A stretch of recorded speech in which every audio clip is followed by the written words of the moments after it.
Ya, rekan-rekan, apa kabar Anda hari ini? Tentu saja harapannya adalah baik-baik saja semuanya ya.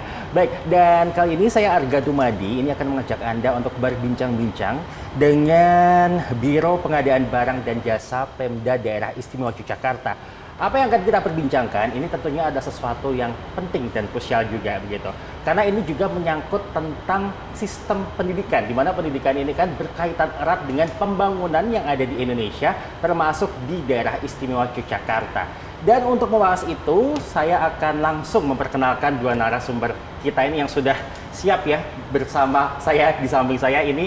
Baik, sudah ada Bapak Raden Inoki APSAG, yaitu anggota Komisi C DPRD Daerah Istimewa Yogyakarta, dan kemudian juga ada Ibu Ekinia Ventika Esos MPA, pengelola pengadaan barang dan jasa muda Biro PBJ atau pengadaan barang dan jasa Pemda Daerah Istimewa Yogyakarta. Ini namanya panjang sekali, apakah nanti tugasnya akan sepanjang namanya ini juga, Bu?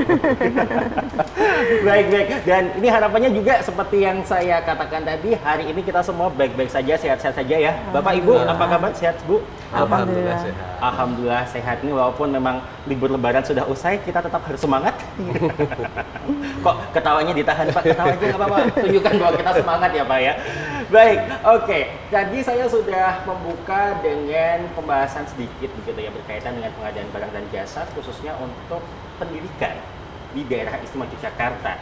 Kita mulai terlebih dahulu dengan Ibu Eki ya, Bu ya. Ini berkaitan dengan bagaimana sebenarnya pengadaan barang dan jasa itu dilakukan. Prosesnya seperti apa ini, Bu?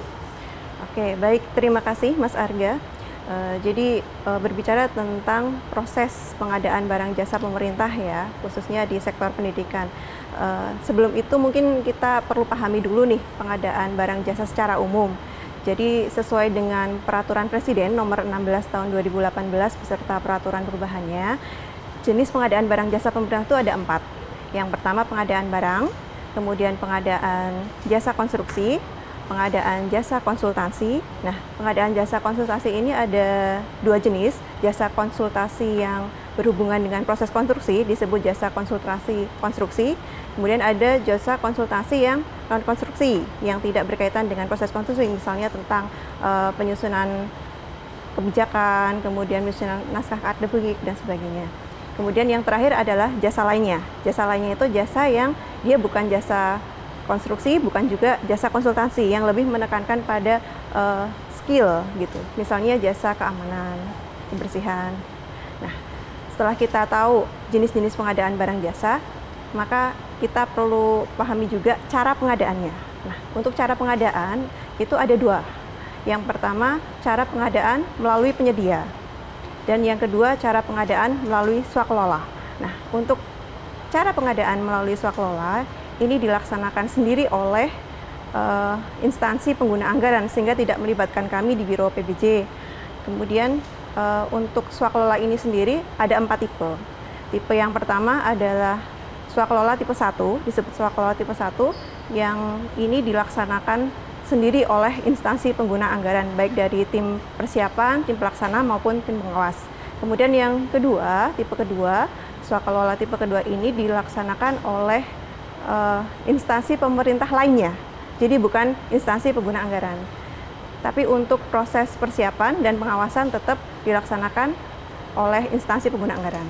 Kemudian yang ketiga, swakelola tipe ketiga ini dilaksanakan oleh organisasi masyarakat yang berbadan hukum. Kemudian swakelola tipe keempat ini dilaksanakan oleh kelompok masyarakat dari sisi pelaksanaan dan pengawasannya. Kalau dari sisi perencanaan anggarannya dilaksanakan juga oleh pengguna anggaran. Nah, itu tadi terkait dengan cara pengadaan melalui swakelola.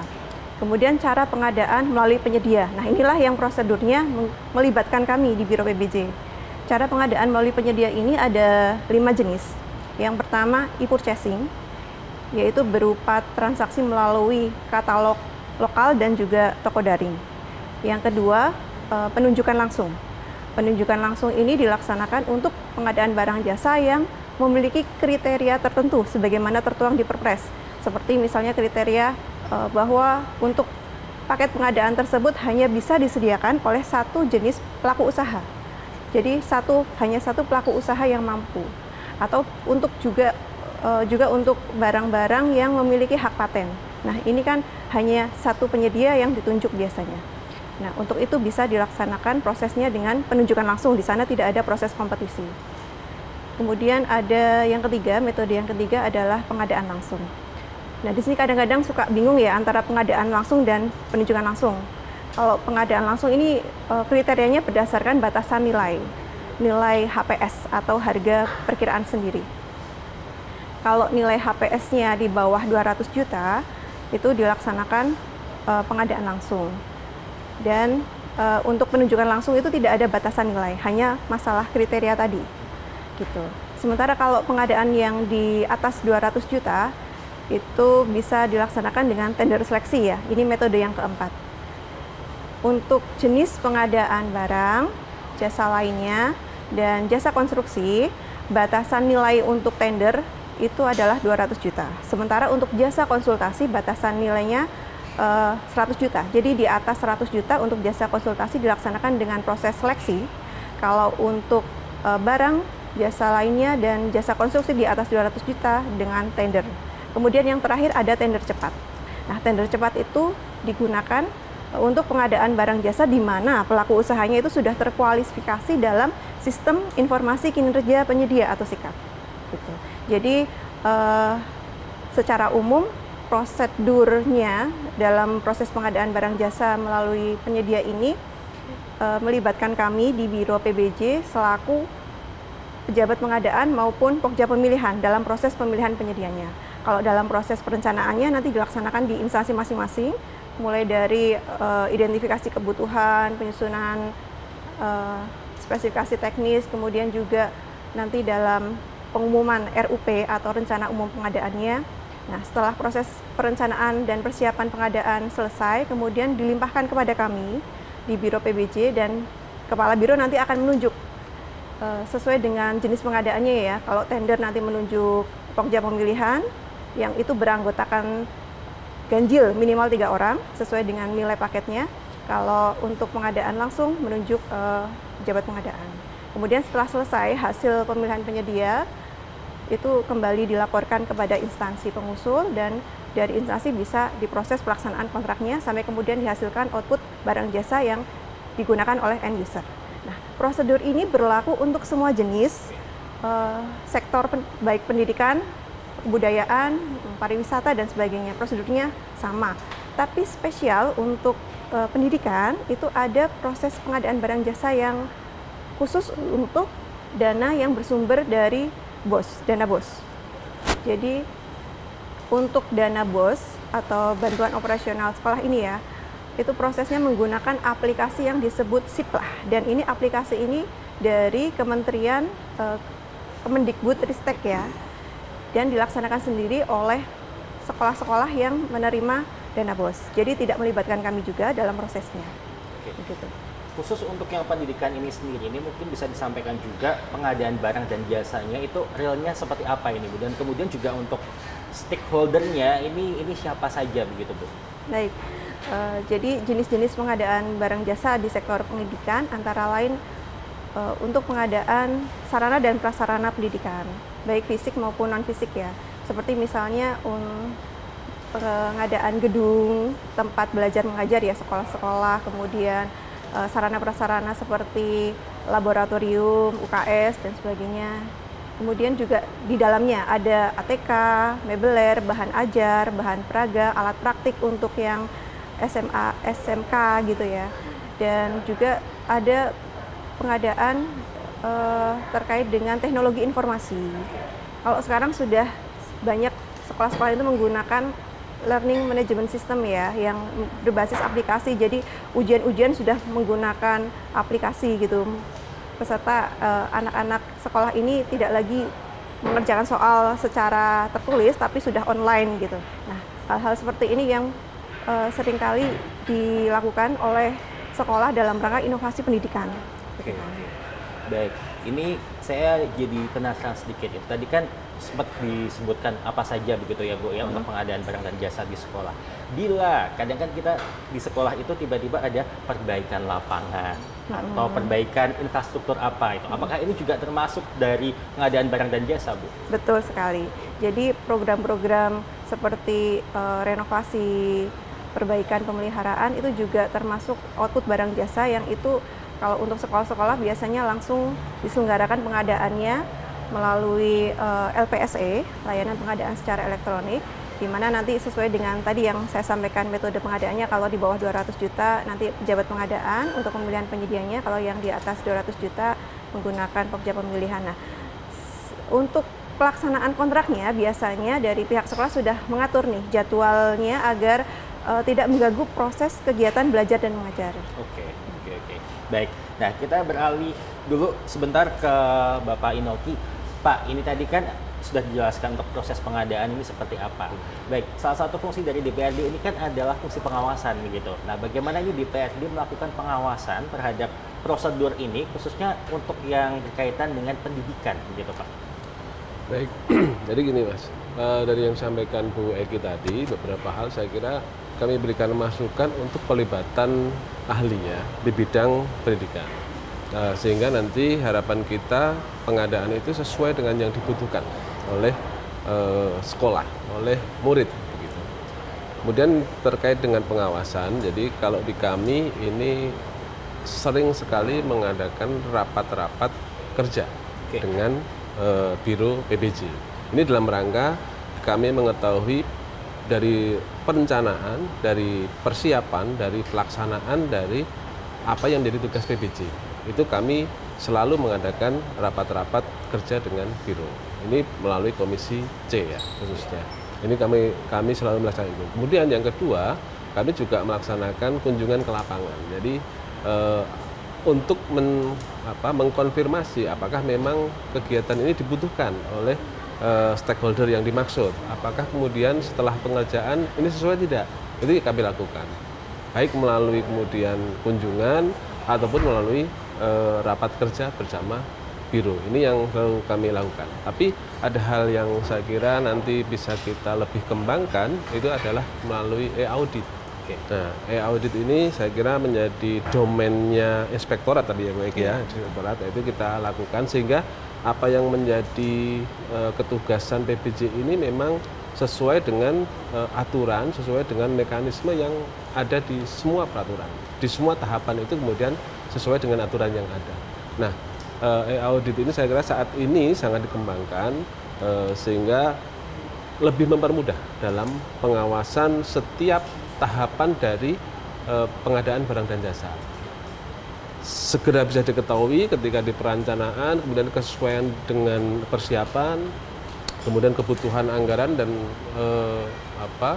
transparansi itu yang menjadi penting. Itu yang kami dorong bersama dan ketugasan kami memang di situ di pengawasan dan itu dimulai dari perencanaan termasuk kemudian penganggaran.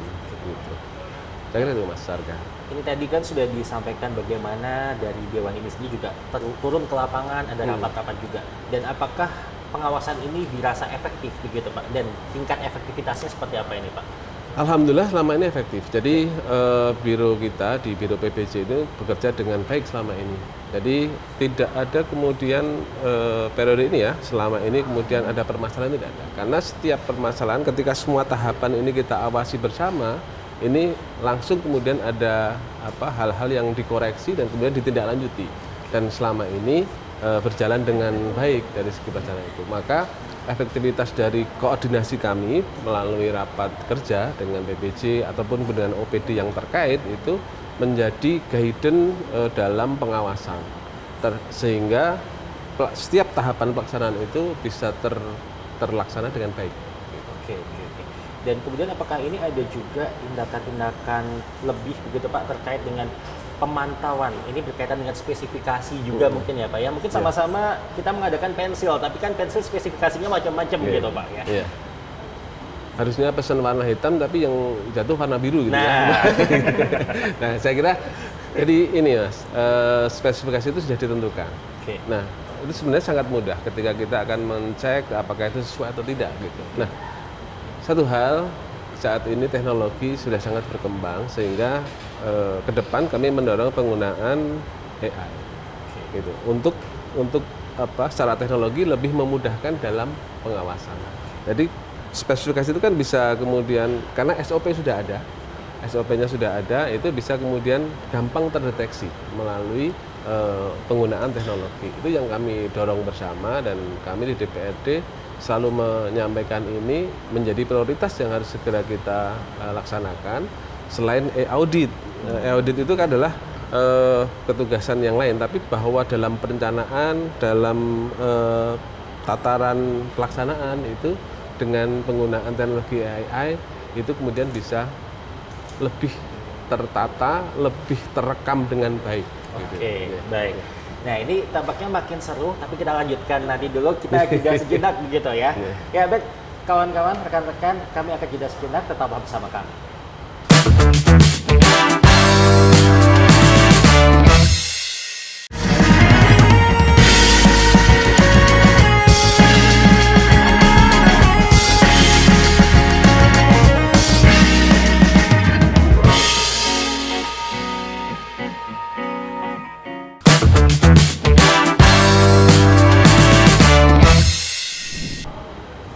Ya, terima kasih Anda masih bersama kami rekan-rekan, dan masih bersama saya Arga Dumadi dan juga dua narasumber kita, yaitu Bapak Raden Inoki AP, anggota Komisi C DPRD DIY, dan juga Ibu Eki Nia Ventika SOS MPA, ini pengelola pengadaan barang dan jasa muda Biro PBJ Pemda DIY. Tetap panjang ya. Panjang. Baik, tadi terakhir kita membahas masalah bagaimana ini pengawasan dilakukan, kemudian juga mekanismenya seperti apa. Kita kembali lagi ke Bu Eki dulu ini, Bu. Baik, Bu Eki, ini untuk proses perencanaannya, ini seperti apa khususnya untuk yang berkaitan dengan perencanaan di bidang pendidikan ini, Bu? Baik. Untuk perencanaan pengadaan itu kan memang ranahnya ada di pejabat pembuat komitmen. Di sana ada proses identifikasi kebutuhan. Nah, sebenarnya idealnya ya untuk sektor pendidikan, perencanaan pengadaannya sebaiknya dilakukan secara partisipatif dengan melibatkan guru atau tenaga pengajar yang dia lebih paham nih kebutuhan siswa-siswa itu terkait dengan bahan ajar maupun bahan praktiknya seperti apa. Nah, sehingga nanti dalam proses pengadaannya barang-barang jasa yang dihasilkan itu sesuai dengan kebutuhan.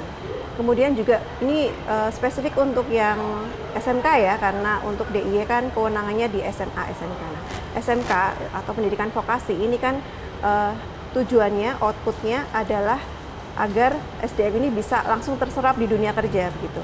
Sehingga perlu adanya kolaborasi antara dinas pendidikan ataupun stakeholder yang terlibat dalam perencanaan pengadaan ini dengan dunia usaha dan dunia industri dalam rangka penyusunan mungkin spesifikasi teknisnya ketika mau melaksanakan pengadaan, nanti mesin-mesin yang sekarang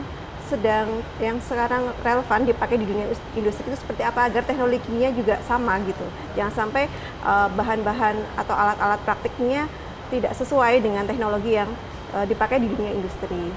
Kemudian juga dalam kurikulum untuk SMK khususnya, sehingga nanti ada peluang untuk melakukan kemitraan, misalnya ketika siswa-siswa tersebut membutuhkan tempat untuk magang atau praktik kerja. Ketika sudah ada kerjasama seperti ini kan lebih mudah untuk menentukan tempat-tempat kerja di mana para siswa langsung bekerja dengan di dunia nyata ya, yang memang benar-benar memiliki pengalaman ketika lulus nanti bisa langsung bekerja. Begitu. Oke, baik. Lalu untuk perencanaan ini sebenarnya berjalannya berapa lama, Bu? Kan tidak mungkin ya sekolah, Bu, saya minta hari ini dikirimkan buku 100 eksemplar, begitu kan tidak mungkin ya, Bu ya? Ini berjalan berapa lama ini, Bu? Sebenarnya untuk perencanaan anggarannya biasanya 1 tahun sebelumnya untuk penyusunan rencana kegiatan dan anggaran. Kemudian dari RKA ya nanti kan ada persetujuan dengan DPRD juga untuk anggarannya. Dan setelah itu disahkan menjadi DPA, dokumen pelaksanaan anggaran di tahun berjalan, dan itu bisa langsung dilaksanakan proses perencanaan pengadaan.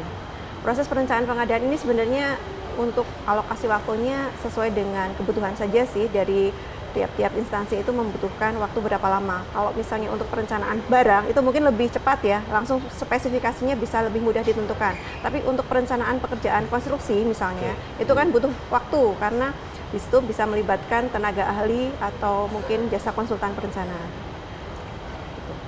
Baik, karena ini tadi sudah disinggung juga oleh Ibu Eki berkait dengan dana anggaran, dan ini cukup sensitif begitu ya Pak ya. Ini saya kembali lagi ke Pak Enoki dulu nih Pak. Ini untuk mendorong supaya anggaran ini jumlahnya bisa efisien, kemudian juga dikeluarkan secara efisien. Ini ada kebijakan atau mungkin aturan tertentu ini Pak yang dilakukan? Jadi untuk pendidikan itu anggarannya kan minimal 20% dari APBD. Dan alhamdulillah di DIY selalu lebih dari itu. Bahkan 2024 itu sampai 41 ya Bu ya, 41%. Nah ini artinya bahwa pendidikan ini menjadi prioritas di DIY. Nah efisiensi itu adalah bukan kemudian tidak mengadakan. Efisiensi itu adalah tadi yang disampaikan oleh Bu Eki, sesuai nggak dengan kebutuhan pendidikan kita, kebutuhan siswa kita, dan kemudian dikaitkan SMK ya, SMK dikaitkan dengan besok dia keluar ini sesuai nggak dengan yang dibutuhkan oleh lingkup kerja. Nah ini yang saya kira menjadi acuan efisiensi, bukan kemudian ini mengajukan kemudian kita hapus, bukan begitu efisiensi, tapi bahwa apa yang direncanakan itu memang sesuai dengan yang dibutuhkan. Kemudian berimplikasi terhadap siswa itu dalam nanti setelah lulus, bahwa itu bisa digunakan, bahwa itu menjadi modal dia dalam bekerja setelah lulus. Ini yang kita harus mengartikan efisiensi ini bukan kemudian menghilangkan dana, tapi bahwa apa yang diadakan, apa yang rencanakan itu memang sesuai dengan apa yang dibutuhkan. Itu efisiensi. Sehingga kalau kami karena kita pendidikan ini menjadi prioritas, maka ya ini kita optimalkan. Ini yang kami lakukan. Nah, dalam perencanaan setelah dari PBJ dari dinas kemudian mengajukan, tentu kami akan membahasnya di rapat-rapat kerja sesuai dengan komisi masing-masing. Termasuk kalau di bidang pendidikan ya di komisi D ya, di komisi D yang terkait dengan kebutuhan, maka di situ akan ada diskusi apa yang diajukan itu sesuai dengan kebutuhan yang memang dibutuhkan oleh sekolah dimaksud. Prioritas tidak, atau kemudian membandingkan dengan pengajuan-pengajuan yang lain. Ini lebih prioritas yang mana? Maka yang kami pilih adalah yang diprioritaskan tadi, bahwa ini lebih dibutuhkan, bahwa ini anggaran ini pasnya di sana dulu. Itu yang kemudian kita lakukan efisiensi. Jadi bukan kemudian menghapus ya, bukan menghapus apa yang diajukan, tapi bahwa anggaran itu memang berimplikasi terhadap kemaslahatan bagi pendidikan kita. Baik, terkait dengan kesesuaian dan ketidaksesuaian tadi Pak, ini bagaimana respon dari DPRD sendiri bila di lapangan ditemukan ada ketidaksesuaian? Ini juga berkaitan juga misalnya tentang spesifikasi tadi yang sudah kita bahas di segmen sebelumnya begitu Pak, atau mungkin ketidaksesuaian waktu juga bisa ya, keterlambatan misalnya seperti itu Pak. Dari segi perencanaan itu sudah muncul Mas. Jadi bahwa kami membahas anggaran itu kan dimulai 1 tahun sebelumnya, dan itu panjang waktu pembahasannya. Tadi sudah disampaikan sampai kemudian muncul RKA, kemudian muncul DPR dan seterusnya. Tapi bahwa ketika pengajuan itu sudah kami bahas secara rinci apa yang diajukan, kemudian spesifikasinya sudah muncul, begitu kan? Sehingga harapannya bahwa ketika anggaran itu sudah diketuk dan kemudian dilaksanakan itu ya sesuai dengan apa yang sudah kita sepakati. Nah, dari segi perencanaan sudah kita cermati bersama. Kemudian sudah kita putuskan. Ketika terjadi harapannya tidak terjadi ya. Harapannya tidak terjadi dalam pengadaan, kemudian tidak sesuai dengan spesifikasi. Sehingga pengawasan dari kami, kemudian dari inspektorat tentunya APIP itu kemudian kami berjalan. Dan ketika sudah ada guidance untuk melaksanakan itu dengan spesifikasi tertentu, dengan waktu yang tertentu, dengan anggaran yang sudah ditentukan, tentu itu menjadi ranah kami, ranah dari OPD untuk melaksanakan itu secara bersama-sama. Maka tadi saya menyebutkan pentingnya e-audit yang kemudian saat ini kita dorong untuk itu dilaksanakan. Karena dari e-audit itu akan muncul dalam segi perencanaan seperti apa. Menu-menunya ada di situ. Kemudian dari segi penganggarannya seperti apa, dari proses pengadaannya seperti apa. Jadi proses pengadaan itu ada nggak ini penyedia A dengan penyedia B, kemudian kualitas penyediaannya seperti apa, kemudian harganya seperti apa. Dan itu yang kemudian dari e-audit itu bisa terdeteksi lebih awal, sehingga harapan kami ketika itu sudah pelaksanaan maka sesuai dengan yang sudah kriteria yang sudah kita tentukan bersama. Oke, baik. Kita kembali lagi sejenak ke Bu Eki ini, Bu. Bu Eki, kalau berkaitan dengan pengadaan barang dan jasa di SMA dan juga SMK, saat ini kan sudah eranya teknologi, jadi sudah ada katalog elektronik begitu ya. Ini implikasinya seperti apa ini, Bu? Baik, jadi sejak adanya e-katalog ya, khususnya kemarin itu sempat didorong penggunaan e-katalog lokal. Itu ada banyak variasi barang jasa yang bisa dibeli di katalog. Jadi seperti pengadaan jasa konstruksi yang kecil-kecilan, pemeliharaan, pengecatan gedung, kemudian perbaikan sanitasi, itu bisa transaksinya menggunakan katalog. Dan itu prosesnya lebih cepat dibandingkan dengan proses dengan tender misalnya atau dengan pengadaan langsung. Karena di katalog itu kan tidak ada batasan nilai. Jadi berapapun nilainya itu bisa dilakukan prosesnya dengan katalog. Kalau misalnya nilainya di bawah 200, nanti yang melaksanakan pejabat pengadaan. Kalau di atas 200 juta sampai berapa miliar pun bisa dilaksanakan. Yang melaksanakan nanti dari pejabat membuat komitmen. Nah, dari berbagai item barang jasa yang ada di katalog saat ini ya, dari SMA SMK sudah mulai menggunakan, mulai dari termasuk jasa keamanan kebersihan itu juga sudah ada di katalog, kemudian bahan praktik, bahan ajar, alat peraga, termasuk juga ada peralatan alat tulis kantor, buku pelajaran dan sebagainya. Semuanya sudah lengkap di situ. Tapi memang tadi saya sampaikan di awal, ada perbedaan ya untuk dana BOS. Dana BOS itu transaksinya tetap menggunakan aplikasi Siplah. Jadi yang menggunakan katalog maupun pengadaan yang lainnya dengan tender ataupun pengadaan langsung itu untuk APBN atau APBD di luar dana BOS. Sebenarnya saya ingin bertanya lagi nih, apakah dengan adanya perkembangan teknologi AI, kemudian juga elektronik ini tadi itu juga akan mempermudah pengawasan atau tidak? Tapi kita tahan dulu sebentar ya, kita istirahat dulu. Ya, rekan-rekan, kami akan kembali sesaat lagi.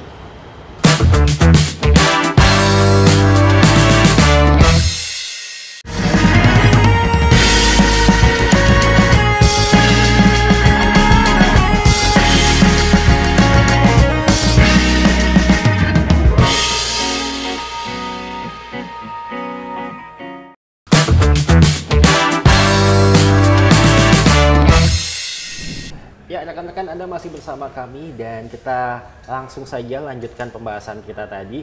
Baik, tadi sebelum jeda saya bilang bahwa saya penasaran juga nih, apakah dengan adanya perkembangan AI, teknologi dan sebagainya ini juga akan mempermudah pengawasan atau malah justru makin sulit ini, Pak?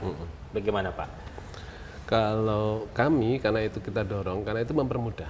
Jadi dengan teknologi baru termasuk AI itu bisa mendeteksi. Dari setiap tahapan kegiatan itu kita deteksi, karena di situ sudah ada SOP, maka tinggal kita masukkan SOP yang sudah ada itu, sehingga ketika kemudian bergeser dari SOP yang sudah ada itu bisa langsung terbaca.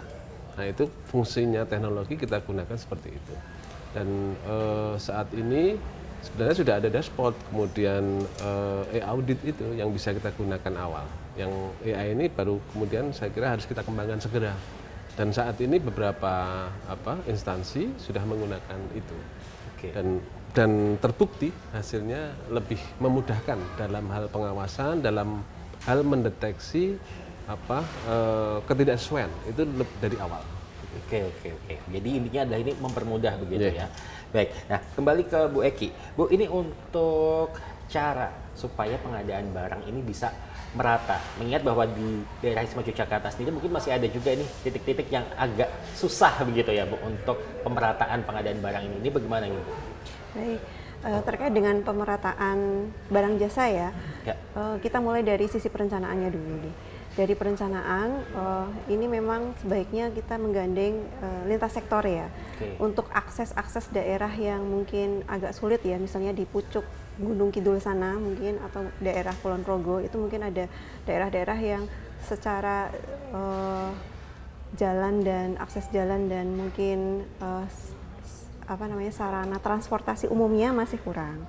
Karena di sini kan anak-anak sekolah itu butuhkan transportasi untuk menuju ke sekolah. Nah, dan tidak semua orang tua bisa antar jemput selalu ya. Jadi untuk ketika infrastruktur pendidikan dari sisi jalan dan kemudian dari sisi ketersediaan transportasi umumnya sudah memadai, nanti untuk pengadaan barang jasanya bisa langsung relevan juga untuk mempermudah proses distribusi gitu. Kalau praktek pengadaan barang jasa selama ini sih cenderung tidak ada kendala ya dari sisi transportasi distribusinya, tapi lebih kepada dari perencanaannya ini kira-kira mana sih dari sekian anggaran yang mungkin terbatas itu daerah-daerah atau sekolah-sekolah yang dapat prioritas lebih gitu. Kalau misalnya di kota yang dengan infrastruktur yang sudah memadai mungkin sudah bagus sih ya, tapi untuk daerah yang di desa-desa itu misalnya dari buku-buku pelajarannya, dari bahan praktik alat peraga dan sebagainya mungkin masih kurang dibandingkan dengan sekolah-sekolah yang ada di kota. Nah, ini yang perlu didorong untuk akses pendidikan ini bisa lebih merata ke sekolah-sekolah. Oke, baik. Dan terkait dengan kendala, ini apakah juga ada kendala misalnya dari pihak sekolah sendiri ini kurang terkoordinasi gitu, kurang bekerja sama, kurang komunikatif juga begitu, Bu? Kalau selama ini kan sekolah-sekolah itu ada di bawah Balai Pendidikan dan Menengah ya, yang dikoordinasikan di Dinas Pendidikan dan Pemuda Olahraga gitu. Jadi secara teknis pengadaan barang jasa kami selalu berkoordinasi. Kami dari Biro PBJ itu ada semacam tim pendamping, tim pendamping untuk SMA SMK ditugaskan sebagai pejabat pengadaan apabila nanti ada proses pengadaan langsung, kemudian juga termasuk menerima konsultasi dan bimbingan teknis dari sisi pengadaan, mulai dari perencanaannya maupun nanti kalau ada kendala dalam pelaksanaan kontraknya. Oke, jadi dari Biro PBJ sendiri sudah betul-betul dari yang paling kecil sudah disediakan juga istilahnya begitu ya, Bu ya. Baik, kalau untuk ini sendiri Pak, tanggapan dari DPRD sendiri mengingat bahwa mungkin ada kendala tantangan berkaitan dengan pemerataan, ini bagaimana Pak? Ya, saya kira mengartikan pemerataan ini perlu kita diskusikan, Mas. Merata itu harus sama semua begitu, antar sekolah, antar kabupaten, kota atau seperti apa. Tapi saya lebih bisa mengambil kalimat berkeadilan. Nah, itu. Jadi anggaran itu berkeadilan. Artinya apa? Tadi sudah singgung Bu Eki bahwa prioritas. Artinya ketika kita bicara prioritas itu kemudian tidak harus sama rata. Merata itu kan diartikan semua sama kan begitu. Tapi berkeadilan. Berkeadilan itu adalah sekolah yang kemudian membutuhkan, wilayah yang kemudian lebih prioritas membutuhkan itu yang kita utamakan. Itu yang kita sebut berkeadilan. Kalau kemudian merata, kita harus merata bahwa di sana harus ada, di sana ada, padahal di sana belum begitu membutuhkan misalkan. Kan itu tentu tidak harus kita lakukan. Tapi ketika berkeadilan itu adalah sekolah A ini lebih membutuhkan, sekolah B di wilayah Gunung Kidul misalkan lebih membutuhkan dibanding dengan wilayah Sleman yang sudah tidak lebih membutuhkan itu. Nah, ini yang harus kita dari awal dari perencanaan itu sudah kita tentukan bersama. Jadi bahasanya saya lebih cenderung dengan kalimat berkeadilan, Mas, bukan kemudian pemerataan gitu. Artinya sesuai dengan kebutuhan real yang dibutuhkan oleh wilayah, oleh sekolah dimaksud. Nah, ini saya kira kalau bicara wilayah DIY, dari segi akses insya Allah semuanya sudah gampang diakses. Jadi ada kalimat terluar, terjauh dan sebagainya itu di DIY saya kira yang terluar juga sudah gampang terjangkau insya Allah gitu. Artinya dari segi pengadaan tidak menjadi kendala, jadi tidak menjadi dalam pengadaan maupun dalam distribusi kemudian kegiatan dalam pengadaan. Baik, kembali lagi ke Bu Eki. Tadi di awal kan sempat disinggung juga tentang penyedia lokal ya Bu ya. Apakah dengan adanya penyedia lokal ini juga bisa membantu juga mungkin proses distribusi logistik dan juga itu tadi yang pemerataan yang sesuai kebutuhan? Iya, betul sekali. Jadi memang salah satu tujuan pengadaan itu adalah untuk meningkatkan peran dari UMKM ya, penyedia lokal di sini. Jadi ketika pelaksanaan pengadaan ini tentu saja kita harus melihat nih dari sisi kualifikasi penyedia atau pelaku usaha yang nanti akan melaksanakan kontrak itu mampu atau tidak. Itu dulu. Nah, kalau misalnya untuk pengadaan langsung ya, terutama karena kita bisa langsung menunjuk penyedia, untuk pengadaan langsung itu memang kita lebih prioritas kepada yang terdekat dengan lokasi pelaksanaan pekerjaan. Yang di sana kalau memang sudah ada penyedia yang mampu, yang memenuhi syarat-syarat kualifikasi teknis maupun administrasinya, bisa kita ajukan sebagai calon penyedia untuk melaksanakan kontrak. Kemudian juga dari sisi pelaksanaan e-purchasing ya. Jadi untuk penyedia-penyedia lokal itu sudah kita dorong untuk bergabung menjadi mitra dalam penyedia e-katalog. Jadi ketika ada transaksi-transaksi melalui katalog lokal, mereka sudah punya rumah nih di sini untuk kemudian bisa terlibat dalam proses pengadaannya. Oke, berarti ini sudah ada banyak begitu ya Bu ya, penyedia lokal yang bekerja sama begitu. Ya. Oke, dan ini bertahun-tahun ya Bu ya, berarti ini sudah berlangsung? Ya, inisiasinya sudah dimulai sejak mungkin 2023 ya, kemudian sudah semakin meningkat jumlah penyedia yang bergabung di katalog lokal, kemudian sampai saat ini sudah banyak yang bergabung. Nah baik, Pak Inoki, ini tanggapannya bagaimana nih Pak sebagai anggota DPRD melihat bahwa ada penyedia lokal ini Pak yang difungsikan juga, diperbantukan juga, dan ini juga pastinya bisa mendukung perekonomian begitu? Saya sangat mendorong teman-teman UMKM bisa terlibat dalam pengadaan baik itu melalui e-katalog atau kemudian kegiatan-kegiatan yang lain. Nah, ketika sudah teman-teman UMKM ini masuk menjadi penyedia di e-katalog, kita juga harus berpikir bagaimana memudahkan mereka, teman-teman UKM ini. Misalkan gini, secara persyaratan sudah masuk nih dalam perusahaan yang masuk di e-katalog, tapi produk mereka ini yang dibutuhkan atau tidak. Nah, kita harus mendorong ke sana bahwa teman-teman ini masuk ke situ memang kemudian punya produk yang dibutuhkan oleh PBJ ya, kemudian teman-teman dari OPD kan begitu.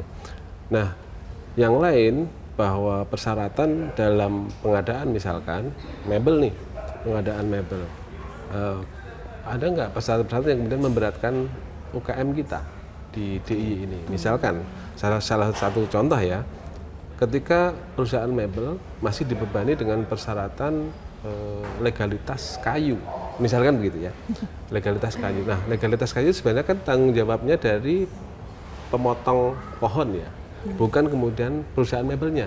Nah, ini yang harus kita koreksi. Nanti di barang yang lain juga bisa kita koreksi. Memberatkan tidak. Kalau kemudian persyaratan itu ya kita ringankan bagi UKM kita agar kemudian ekonomi di DIY ini berputar atas kegiatan-kegiatan yang ada di APBD kita. Karena fungsi APBD itu kan juga mendorong perekonomian. Di DIY ini bisa berputar dengan pelibatan UKM yang ada di DIY, UMKM yang ada di DIY. Mereka sudah kita dorong bisa melaksanakan melalui e-katalog, tapi bahwa persyaratan ketika pengadaan itu juga harus kita desain agar mereka ini bisa banyak terlibat. Itu bukan hanya satu atau dua yang kemudian punya persyaratan yang mungkin itu persyaratan rumit, hanya satu atau dua perusahaan yang bisa. Tapi ketika persyaratan itu bisa kita minimalisir tanpa mengurangi dari peraturan, tanpa menyalahi dari peraturan, ya itu kita dorong bersama. Sehingga ini harus ada evaluasi. Setelah mereka kita dorong, kita mudahkan mereka untuk bisa mengakses pengadaan-pengadaan yang ada di Pemda DIY. Oke, ini artinya ada kemungkinan nanti akan ada kebijakan begitu ya Pak, yang untuk mendukung para pengelola lokal ini Pak? Kalau kebijakan saya kira kami sudah selama ini mendorong, termasuk dari Biro PPJ itu sudah merekrut mereka semua. Tentu kalau kemudian evaluasi kan terus-terusan Mas, harus kita terus adakan. Jangan sampai kemudian mereka sudah kita dorong tapi tidak ada evaluasi.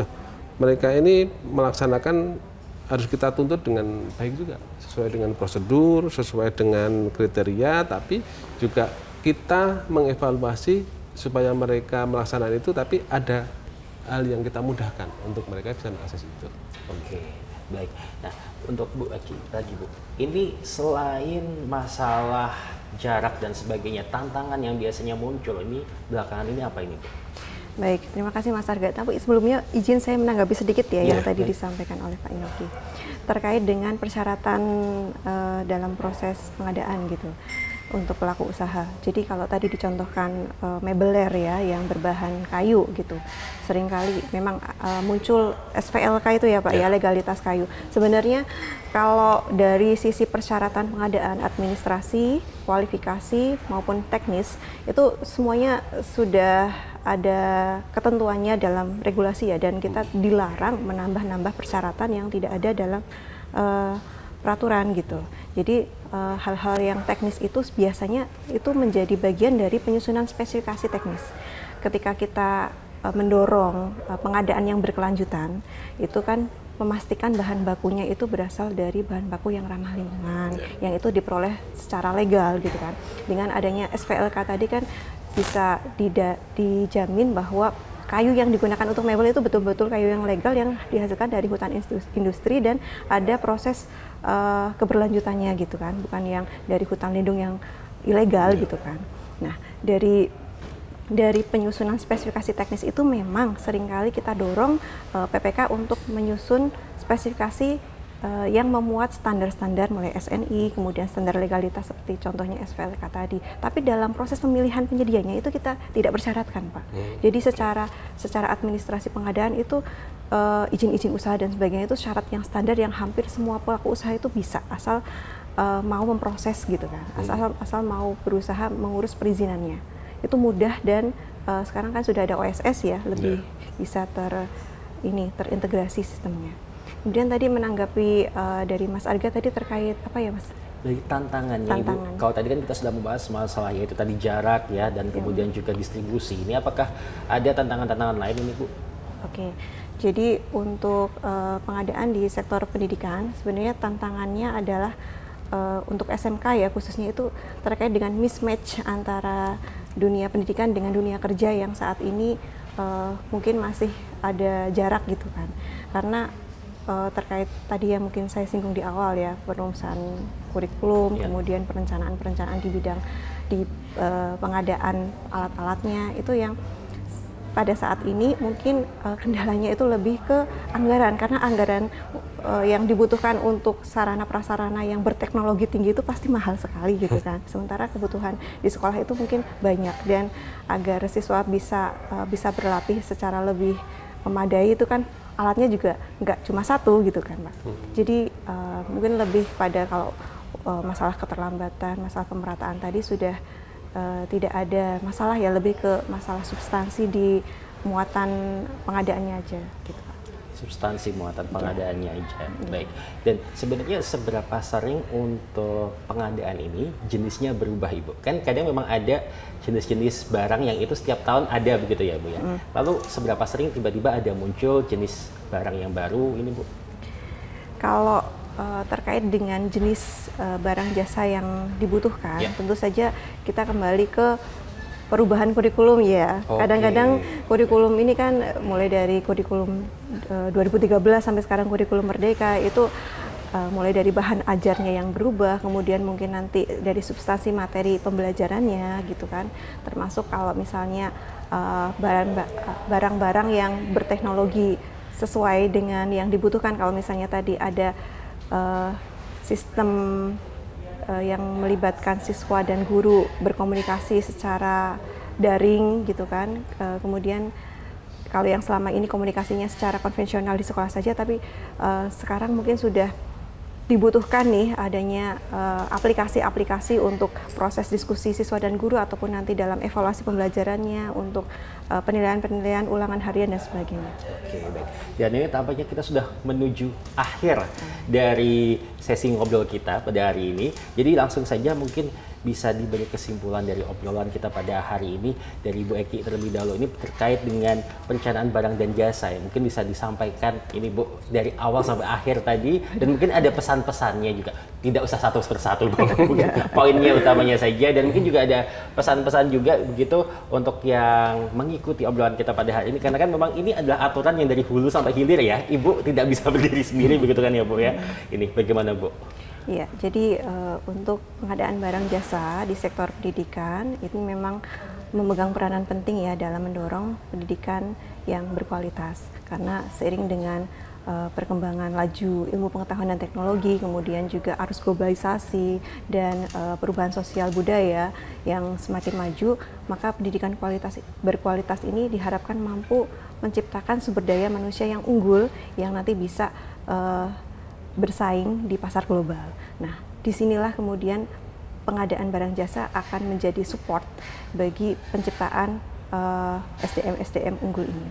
Dan dalam proses pengadaan barang jasa yang secara teknis tadi sudah saya uraikan dengan sangat terperinci ya, ini diharapkan bisa dilaksanakan secara lebih transparan dan akuntabel sehingga kemudian outputnya bisa sesuai dengan kebutuhan dan bisa mengantarkan SDM kita menjadi lebih baik lagi. Oke, baik. Kali ini beralih ke Bapak, bisa menanggapi Pak?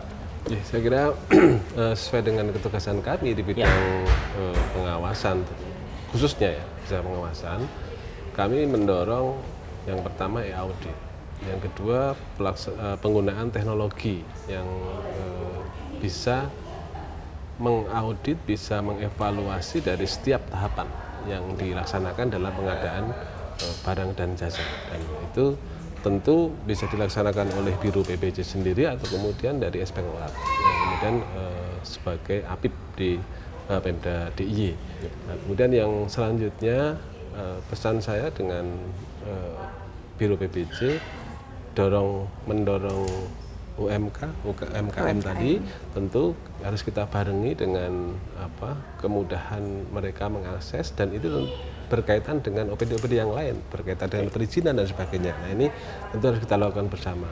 Sehingga ajakan saya kepada teman-teman UMKM di DIY untuk lebih terlibat, lebih komunikatif dengan teman-teman di Biro PBJ, sehingga mereka mendapatkan akses, mendapatkan kemudahan, mereka bisa mengikuti pengadaan barang dan jasa di Pemda DIY ini dengan baik dan menjadi pemutar roda ekonomi di DIY. Ya. Gitu. Baik, jadi ini tadi berkesinambungan ya, bisa dikatakan seperti itu. Walaupun seperti topik bahasan kita kali ini utamanya adalah PBJ terkait dengan pendidikan, namun ternyata ini juga tetap bisa menggait UMKM dan pastinya berpengaruh ke ekonomi begitu ya, perekonomian. Jadi ini bukan hanya tunggal, tapi ini ada perputaran di situ. Baik, terima kasih banyak Bu Eki dan juga Pak Inoki sudah bergabung bersama kami, sudah semakin pintar ini ya.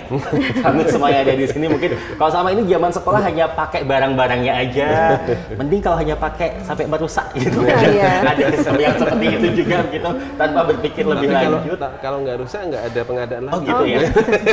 Jangan begitu Pak, nanti dengan langsung pada ya sudah kita rusakkan dulu ini semuanya. Baik, terima kasih banyak dan baik rekan-rekan. Nanti kami akan ada lagi topik pembahasan yang menarik lagi dengan Biro PBJ Pemda, tapi tidak saat ini. Karena kami harus istirahat dulu, kami harus undur diri dulu, dan sampai jumpa lagi.